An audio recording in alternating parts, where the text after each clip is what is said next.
Olá, olá, seguidores do Meio Amargo. Hoje é dia de falar sobre Rotten Tomatoes e por que ele não mede a qualidade de um filme. Em primeiro lugar, a gente tem que entender como funciona esse site agregador de críticas, que tem sido um dos mais referenciados. O Rotten Tomatoes reúne um volume muito grande de críticas que são lidas e a partir disso se estipula uma nota. Cada site dá uma nota à sua maneira, com letras, com números ou não dão nota nenhuma, mas as pessoas que leem dentro da empresa estipulam uma nota que é comparada se o filme tiver mais de 60% de aprovação.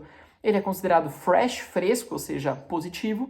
Se ele tiver menos de 60%, ele é considerado rotten, podre ou ruim. Para quem trabalha com crítica de cinema como eu, uma das coisas mais comuns tem sido escutar: como assim você não gostou desse filme? Ele tem 90% de aprovação no Rotten Tomatoes. Por isso essa discussão aqui é importante, para a gente entender que Rotten Tomatoes não mede qualidade e sim consenso. Isso porque os critérios do site permitem dividir todos os filmes em apenas duas características, fresh ou rotten. É muito possível e até bastante comum que algum filme tenha, digamos, 95% de aprovação, mas quando você vai ler os textos, eles não estão nada entusiasmados, eles dizem apenas que entre bom e ruim, o crítico preferiu o bom. O mesmo vale para o negativo, tem filmes com críticas muito negativas, mas que quando você vai ler o texto, os críticos também destacam vários aspectos positivos, mas na hora de classificar entre positivo ou negativo, ele acabou caindo na categoria do rotten. Logo, um filme com 99% de aprovação pode ser um filme que foi tolerado, foi achado bacana por muita gente, não significa que os críticos amaram o filme. Obviamente, esse tomatômetro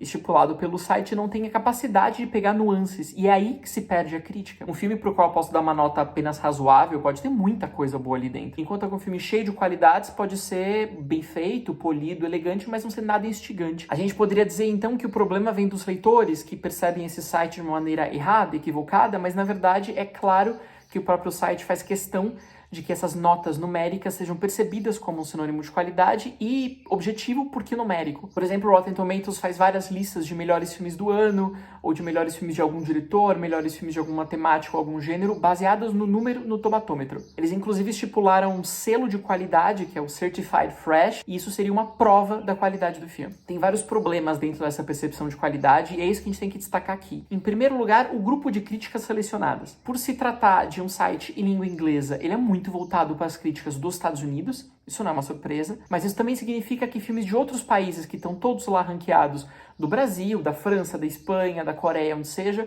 estão sendo avaliados pelo olhar norte-americano. Mesmo dentro dos Estados Unidos, cabe questionar quais críticos estão sendo de fato lidos e quais entram no seleto grupo de top critics, de críticos mais importantes, que também merecem o nosso questionamento. Segundo que essa nota de qualidade do tomatômetro vem dessa percepção de 60%, que é uma convenção. Eles precisavam encontrar algum número, precisavam encontrar algum critério, esse foi o critério encontrado, mas poderia ser mais ou menos, assim como o Certified Fresh vai acima de 75%. Mas a gente já percebeu no filme com 71% que estava como Certified Fresh, e me responderam que às vezes as pessoas lá dentro podem também estipular que o filme seja garantido positivo, mesmo que ele não tenha atingido 75%. Em outras palavras, o que eu quero mostrar não que isso seja falho, que seja corrupto, mas que isso seja completamente subjetivo, ao contrário dessa impressão de objetividade numérica que o site costuma dar. A importância crescente do site, inclusive financeiramente, tem feito com que ele seja muito mais conivente, muito mais positivo com grandes filmes. Quando você entra no Rotten Tomatoes hoje, você percebe que mais de 70% dos filmes estão classificados como positivos, muitos deles como bastante positivos. Na série de TV, então, parece que todas as séries que foram lançadas em streaming ou na TV são muito, muito boas. A gente sabe que isso não é verdade, a gente pode discutir quais são boas, quais não são, mas achar que tudo é positivo, tem um problema por aí. Outra questão no Rotten Tomatoes é que ele não necessariamente valoriza a crítica de cinema, ele utiliza a crítica para obter um denominador comum, que é a nota, mas não para encorajar as pessoas a lerem esse texto. O site nunca escondeu os links, eles estão lá disponíveis, quem clicar pode acessar, mas eles não estão lá em destaque, e a ideia, claro, como nas redes sociais ou como nos grandes portais, é que as pessoas não saiam dali para visitar um conteúdo diferente, que elas permaneçam dentro do Rotten Tomatoes e que aquelas duas pequenas linhas destacadas de cada texto sirvam para você compreender o texto como um todo. O que acontece é que naquele mar de pequenas citações, é raro que o leitor seja realmente encorajado a ler o resto daqueles textos, porque a gente acredita que aquele trechinho destacado corresponda ao texto inteiro, e quando a gente de fato clica em algum desses artigos, a gente pode concordar ou não com o trecho destacado como uma percepção global de qualidade. Até por isso, hoje muitas pessoas dizem que o Rotten Tomatoes gostou do filme, o Rotten Tomatoes não gostou, como se ele fosse uma pessoa que atribuísse valor e não um compilado, um agregador de críticas alheias. Existem outros sites agregadores, Metacritic, por exemplo, tem a ideia do positivo, negativo e misto, mixer, intermediário ali, isso pode contribuir a entender um pouco mais as nuances de um texto crítico, mas isso não redime o fato de que, na verdade, nenhuma crítica pode ser entendida apenas por sua nota. O papel do crítico é justificar o porquê dessa percepção positiva ou negativa. Então é possível que um texto destaque alguma característica negativa que me agrade muito. Por exemplo, eu posso não gostar de um filme por ser muito agitado, por ser muito violento, por ter atuações muito melodramáticas, e eu, como espectador, posso justamente gostar de um filme por isso. A qualidade não é intrínseca, inerente à obra, ela é percebida e construída socialmente, e ela pode se transformar ao longo do tempo. Rotten Tomatoes também dá a impressão de que a qualidade é vista ali na hora e que ela não se modifica depois. Ora, a gente teve casos como O Nascimento de uma Nação, um grande clássico da primeira metade do século XX, que hoje a gente percebe como um filme bastante racista, ou mesmo o caso de O Vento Levou. A gente sabe que diversos filmes são percebidos como muito bons nas suas épocas, mas não marcam uma geração, não se tornam referência, não são influentes na cultura.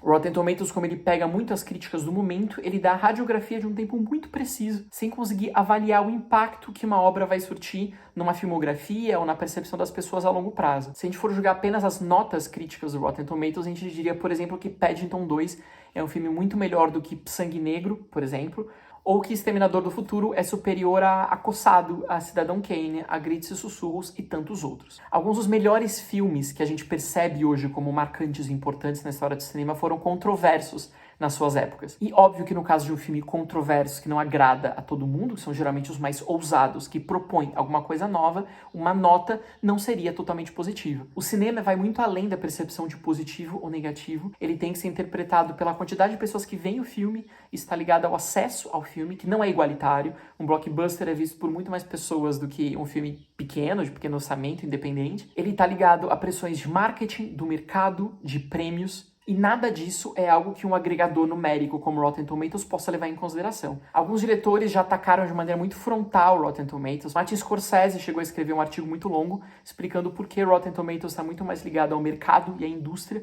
do que à formação de uma cinefilia ou a valorização da crítica. Na percepção dele, Rotten Tomatoes é muito mais um estímulo ao consumo, veja, não veja, evite ou priorize, do que um convite a se perceber as qualidades, defeitos, as propostas inovadoras de estética, de linguagem, de discurso, de visão de mundo de cada filme.